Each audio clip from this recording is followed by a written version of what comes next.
nồng nhiệt chào đón các vị đại biểu, các vị khách quý cùng toàn thể quý vị đã tới tham dự lễ khai mạc Ngày hội Văn hóa Dân tộc Mông toàn quốc lần thứ 3 năm 2021 ngày hôm nay. Chương trình đang diễn ra tại tỉnh Lai Châu và được truyền hình trực tiếp trên kênh VTV2 Đài Truyền hình Việt Nam.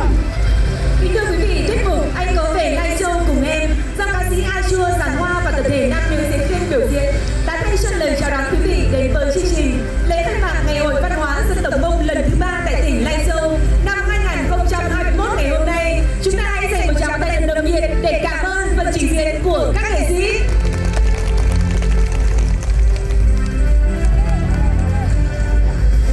Kính thưa quý vị,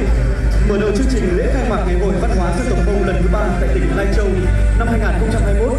thay mặt ban tổ chức, chúng tôi xin trân trọng giới thiệu và kính mời